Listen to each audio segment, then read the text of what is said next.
In February of 2010, the Magic set World Wake was released, which featured an array of some of the most unique and powerful cards in Magic's history.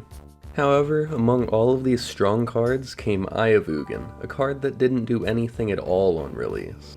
The card's first ability makes colorless Eldrazi spells cost 2 less mana to cast, but Eldrazi's didn't exist as a creature type yet, making its first ability legitimately useless. Its second ability was far too inefficient to be used as a value engine to draw colorless creatures, and to make matters worse, the land couldn't even tap for mana.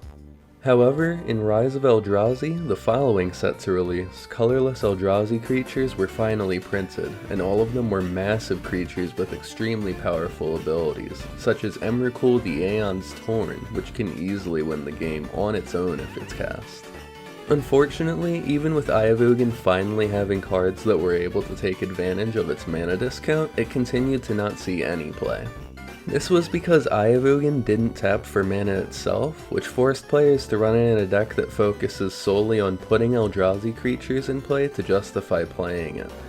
This plan wasn't practical because all of the Eldrazi's were far too expensive to build a deck around, and dedicated ramp strategies neglected to play Ayavugan as it stopped them from beginning to ramp early.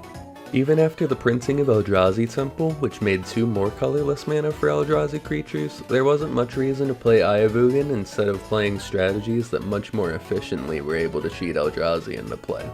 However, 6 years later, Oath of the Gatewatch was released, and with it came a slew of much cheaper and more efficient Eldrazi creatures than we'd ever seen, and these cheaper creatures completely pushed Ayavugan over the edge.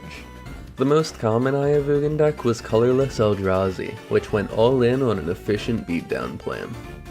The deck played a bunch of cheap creatures like Eldrazi Mimic, Matter Reshaper, Thought-Knot Seer, and Endless One to load a bunch of power into play super early and run the opponent over before they set up. This deck even ran Simian Spirit Guide, giving up a full card just to get 1 more mana to further run away with the board advantage.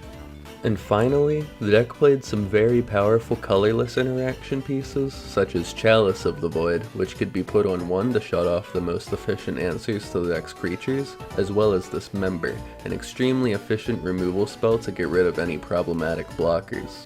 While there were several different variants of Eldrazi, such as Blue-Red, which dropped a bit of interaction for more efficient threats, and Blue-White, which was a little slower but played a bit more interaction and was geared to beat colorless variants, the archetype as a whole was one of the most dominant that Magic has ever seen.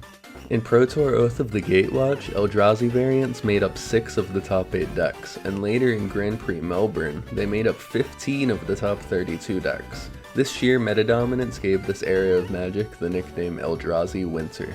With no decks being able to compete with all of the different Eldrazi variants, Ayavugan was banned in April of 2016, marking the end of one of Magic's most dominant archetypes.